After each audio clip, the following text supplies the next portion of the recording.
Padre, pabinyagan ko sana ang anak ko. Ano ang ipangalan mo sa kanya? Tigre po. Ano? Hindi pwede, Doming. Pangalan ng mabagsik na hayop yan. Pwede, Padre. Kung pwede ang leon, edi pwede rin ang tigre. Pwede! Doming, doming, pwede lahat. Doming, doming, pwede lahat. Doming, doming, pwede lahat. Doming! Pwede lahat. Doming, pwede lahat!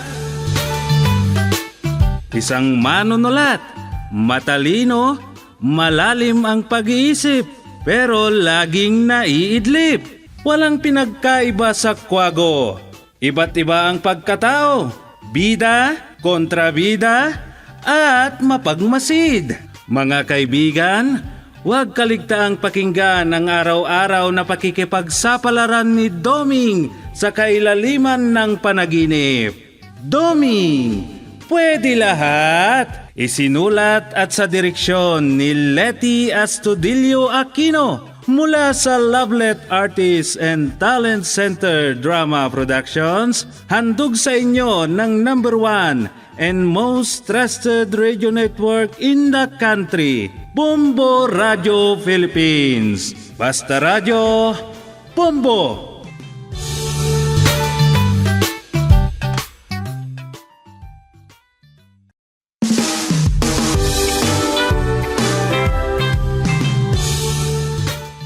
At ngayon, inyong pakinggan ang pakikipagsapalaran ni Doming sa ilalim ng panaginip. Narito ang kwento na ating pinamagatang. Noong nagmamagaling si Nana Suping, dito sa ating dula, Doming, pwede lahat?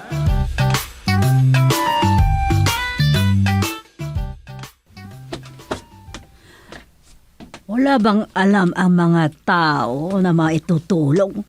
Ang dudugyot nila. Ay, Ano na naman bang nakita mo? Umagang umaga. punta nga ako sa store ni Badet para makabili ng itlog. Paano ba naman naubusan si Marisak ka ng itlog? Pero nakakasar ang nakita ko doon. Ang daming kalat at basura sa mga bakuran nila. Yan nga ang problema sa cleanliness dito sa barangay. Hindi man lang makikooperate ang mga tao. Bakit kasi hindi kayo magsagawa ng meeting para imando yung mga kabarangay na hindi sila dugyot sa barangay? Maglinis naman sana sila para hindi nakakaya sa mga tao na galing sa ibang lugar. Ay, oo. Sige, para tawagin ko ang mga barangay tanod. Ano? Bakit? Ang mga barangay tanod ang maglinis sa mga dumi ng mga dugyot? Ay, sinamis mo dapat para parusa nila sa pagiging... Ay, ano ka? Ay, mayroon din silang parusa. Pero mas maganda kung mga tanod ang maglilinis para may iba din silang parusa. Gustong-gusto na nila Kundi palakpak pati mga tainga nila kung ganyan na gagawin mo. Di hayaan mo lang sila. Makikialam ako ngayon sa cleanliness na may sasali sa pakuntis sa pista natin. Oh, sige. Sa bagay, ikaw naman ang presidente ng senior citizen.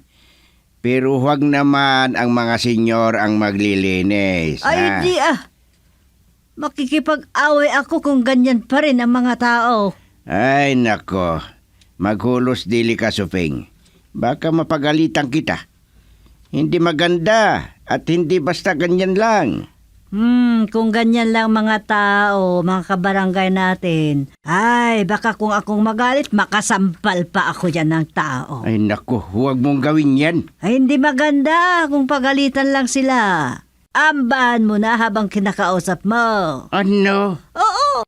Kamay na bakal ang pagpapatupad ng batas para matakot ang hindi mga sumusunod.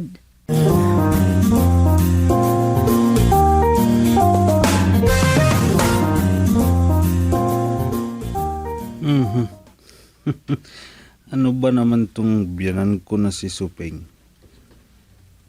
Siya naman ang umiikot sa barangay para sabihin sa mga tao na maglinis sila sa kanilang bakuran. Lalo na sa may gilid ng kalsada. Nananampal pa naman siya. Mahirap kung masanay siyang ganun. Basta na lang siya nananampal. Mamaya nakahanap siya ng katapat niya. Masama yun. Ituloy ko na lang ang ginagawa ko. Pagkatapos ko dito, iba na namang kwento ang sisimulan ko.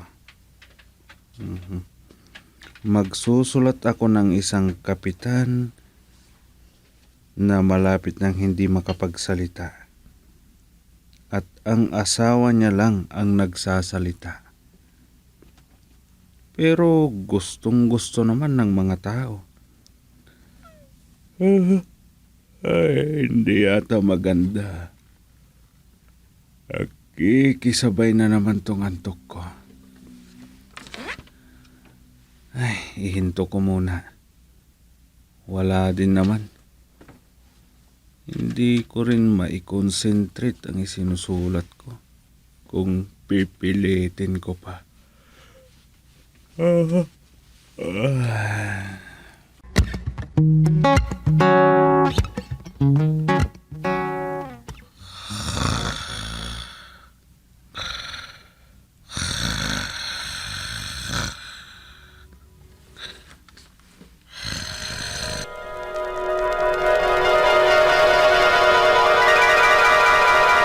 Oh, kayo, maglinis kayo sa mga bakuran nyo. Bibisita ang mga tagal center. Sa lahat ng mga kabarangay, maglinis kayo sa mga bakuran nyo, ha? Dahil may pupunta dito na bisita. Bibisita dito sa ating barangay ang mga tagal center para mag house to house. Tingnan nila ang mga sanitation dito sa barangay natin. Oo, mga aso nyo, italin nyo. Para hindi sila magdumi sa kalsada at sa mga daan. Hey, Mari Supeng, kahit hindi nakatali ang mga aso namin, marunong ang mga yan. Parang tao ang mga yan. Alam nilang maglinis sa bakuran. Ano? Mauutusan pa nga ang mga yan. Mauutusan ang ganyang breeding na aso. Wala akong pakialam. Kahit mas may isip pa sila kay BBM na presidente. Ang sinasabi ko, italin nyo mga aso nyo. Hindi ganyan, kasi bawal yan. Ang sinasabi ko rin, Mari Supeng, may isip tong aso namin. Mag-asawa ang mga yan, pero hindi sila nagliligawan sa kalsada. Nagtatago ang mga yan kung maglambingan sila. Mahiyain sila. Hindi sila tulad ng mga tao na... Ay, wala akong pakialam dyan. Sandali nga, ikaw, tandang liit. Mari Suping, sinasabi mo na lang sa akin. Ako ang asawa ni Chairman o Kapitan Gusteng. Kapitana, ang tawag mo dapat sa akin. Wala ka man lang respeto. Oh, ang kapal talaga ng mukha mo. Sige. Kung magsalita ka dyan, akala mo kung sino ka, tandang liit. Hintayin mo ang sumod. Diyan na nga kayo.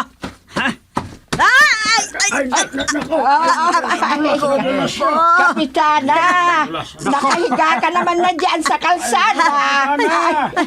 Nadulas ka naman. Sumusubra na kayo. Buwisit ka, tandang liit. Nakita mo ang gawain ng mga aso mo. Yan ba ang may isip na tulad ng sinasabi mo?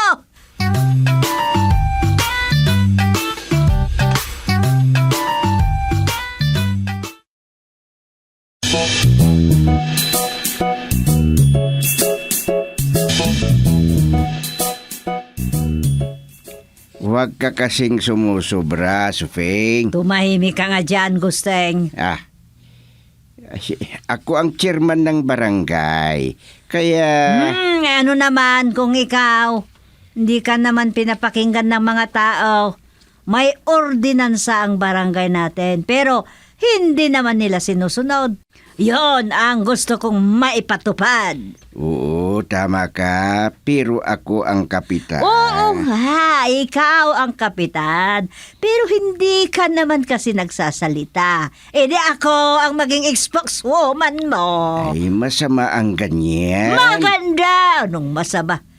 Kasi kabutihan ang pinapatupad ko sa barangay. Huwag ka nang magsalita, Agusteng. Baka mamaya kung ano-ano pa... Ay, nako. Sofeng. Nakalimutan mo na ba? Madaling kukulo ang royal blood ko. Baka Ha? may stroke pa ako dito. Ha? O ano, magsalita ka pa? Ha? Makita mo ito? Ito. Ay, Sofeng.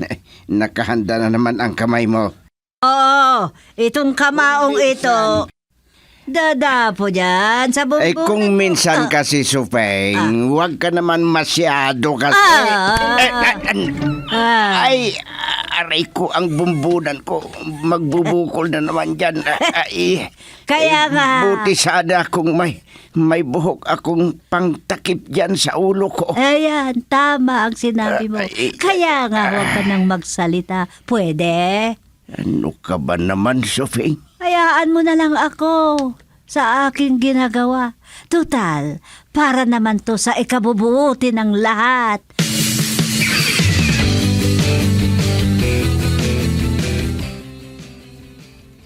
Magandang oras nyo po, Kapitana.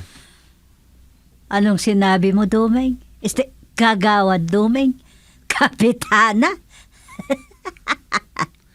Oo, Kapitana ang tawag sa asawa ng kapitan o chairman. Wag na. Wag mo na akong tawagin ng ganyan kasi hindi naman ako kagaya ng mga iba diyan na feeling, sabi nila. Oh, Hayaan nyo na yun ang tawag ko sa inyo pag nandito kayo sa barangay hall. Asan pala si chairman? nasa bahay. Sinabi ko na kahit matulog na lang siya maghapon. Total, andito naman ako. Tawagin ko na lang siya kung kailangang may pipirmahan siya dito. Ang ganda naman. Kayo na ang nagtatrabaho para kay chairman.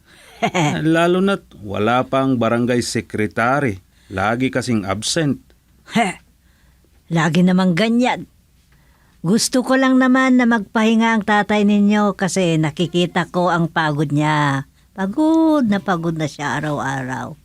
Oo nga naman. Kung sa ibang trabaho, pwede namang ako na lang. Total, ako naman ang presidente ng senior citizen. May karapatan din ako na magsalita kung minsan. Oo nga no. Dinadaan nyo na lang sa senior. Priority palagi. Oo naman. Wala namang masama dyan. Siyempre, enjoy na lang ang buhay. Oo, maganda yan, Kapitana. Yun nga lang, huwag nyo masyadong sobrahan. Baka mamaya, sumobra na kayo. Ayan ka na naman, isa ka rin. Oo ba? Alam ko naman ang lugar ko eh. At huwag kayong salita ng salita dyan, ha? May mga araw din na iisa lang ang salita. Paano kung hindi na natin mahintay ang araw na yan? Anong pinagsasabi mo dyan na hindi mahintay? Mahintay natin yan. Bakit? Gusto mo na bang mamatay? Siyempre, hindi natin alam ang mga araw. Ay, mahintay natin yan. Darating yan. Bakit hindi? Oo nga pala. Nasaan si sekretary? Umuwi kasi umiiyak daw ang baby niya. Nagugutom ata. Ay, baka naman hindi niya pinag-iwanan ng gatas. Maraming trabaho ang sekretary na hindi niya ginagawa.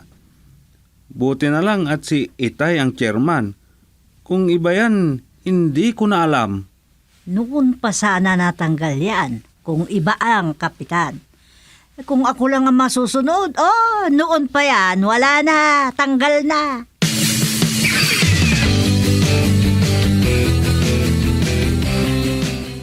Nagtataka ka siguro, Chief Tanod Leon. Oh, saan naman ako nagtataka, Kapitana? Kung ba't kayo naparito dito sa outpost ang sinasabi nyo, hindi na ako nagtataka. Di ba dati, parang kayo na rin ang Chief Tanod? Ne. Huwag mong sobrahan ang pananalita mo, Leon.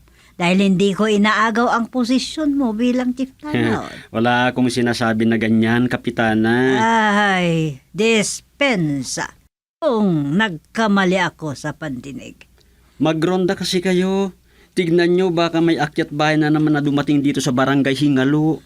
Oo, kailangang protektahan natin ang barangay kontra sa mga masasamang tao. Oo naman, Kapitana. Huwag kayong mag-alala. Ganyan talaga ang gagawin namin. Alam, magronda na lang kayo. May maiwan dito sa outpost ha, na magbantay para may madanatan ng kung sino man ang pupunta dito. O, alis to! Hulihin nyo lahat kung sino man makita nyo dyan na gumagawa ng masama. Talaga namang ganyan ang gagawin namin, Kapitana. Huwag kayong mag-alala tungkol dyan. Sige, sige. Sige na, mga kasama. Sige, Kapitana. Alis na po kami.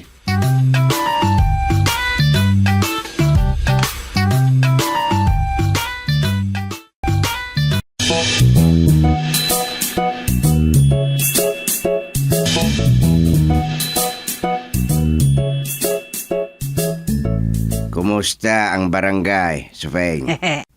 Maayos na ang lahat. Magsalita ka naman bago kita palitan na chairman.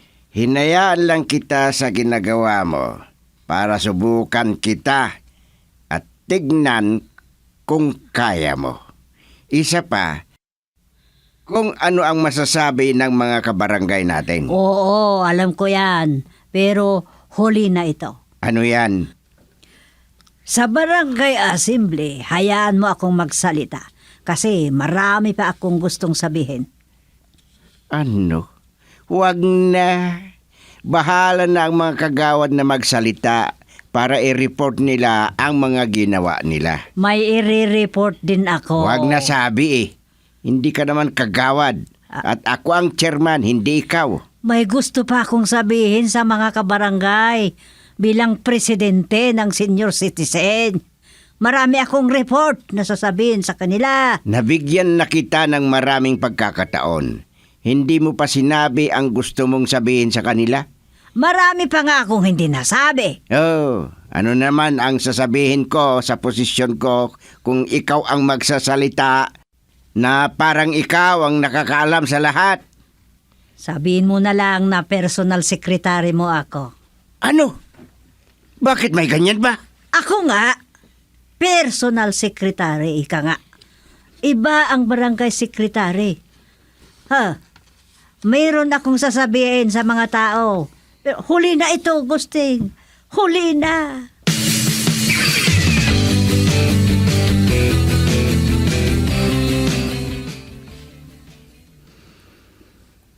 Ngayon ko lang hindi nakita si Manang Sufing dito sa barangay Hula, Kadumeng. Tapos na ang term niya. Ano? Oo, kagawad. May term na ibinigay sa kanya dito sa barangay hall. Siya daw ang magiging personal secretary ni chairman. Yan ang dahilan kaya palagi natin siyang nakikita. Ano? Hindi ko alam yan ah. Personal secretary? Hindi mo alam kasi absent ka naman ng absent. Marami ka nang hindi alam na pangyayari noong nakaraan. Ay, oo nga ano. Assembly na natin sa Sabado. May sasabihin na naman ang biyanan ko. Oh, ano na naman daw? Para na nga siyang acting chairman eh. Hayaan na lang natin. Di bale, may naidulot namang kagandahan, hindi ba? Oo. Nakita mo ang pagbabago ng kapaligiran. Pero may nagagalit at may ayaw kay Manang Sufeng. Ganon? Sino? Si Nanay Batit. Grabe ang galit niya kung may magsasabi sa kanya tungkol sa cleanliness at beautification dito sa barangay. Ganon? Bakit daw? Yan ang hindi ko alam. Hindi na lang siya magpasalamat dahil pinamumunuhan ni Manang Sufing ang paglilinis sa harapan ng bahay niya. Oo nga no. Matatanda ang nakita kong naglinis doon nung Sabado. Ay, nabwisit si Nanay Batit. Kaaway niya si Manang Sufing.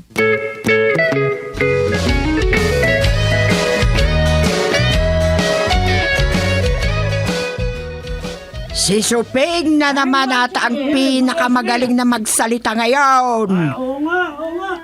Hindi, Nanay. Tapos na ang term niya na ibinigay ni Chairman. Anong posisyon? Eh, marami naman ang hindi nakakaalam. Pero si Chairman Gusting ay may kaisipan doon. Bakit? May ganyan ba? Meron naman Kahit ano naman ang gustong gawin ni Kapitan, basta mapaganda ang barangay niya.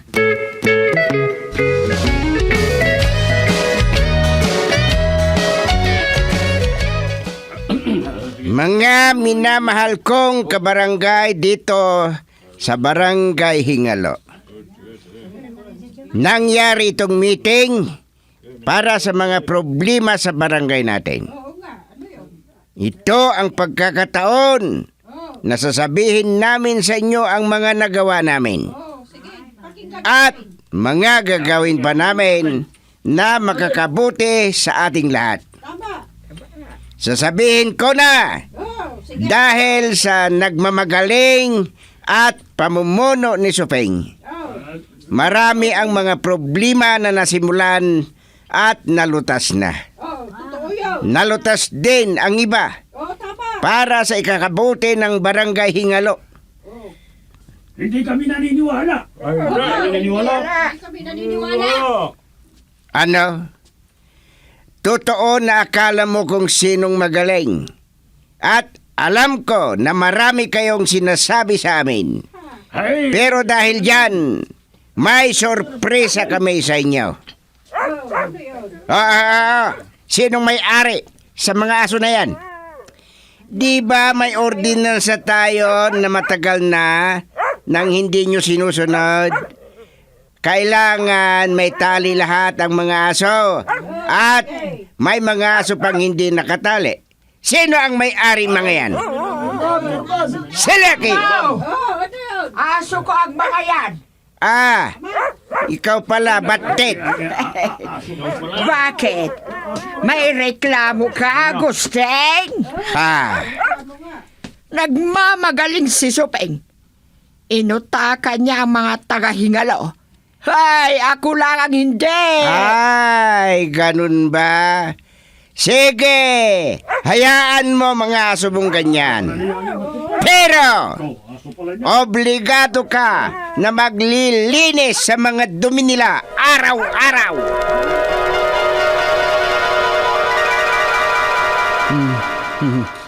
Nakakapilay talaga yon.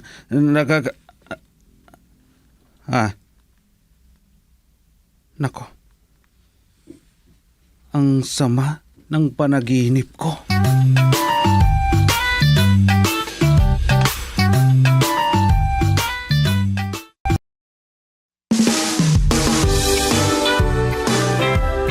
At diyan nagtatapos ang isang kwento sa pakikipagsapalaran ni Doming sa ilalim ng panaginip. Sa panulat at direksyon ni Leti Astudillo Aquino. Handog sa inyo ng #1 and most trusted radio network in the country, Bombo Radio Philippines. Basta Radio, Bombo!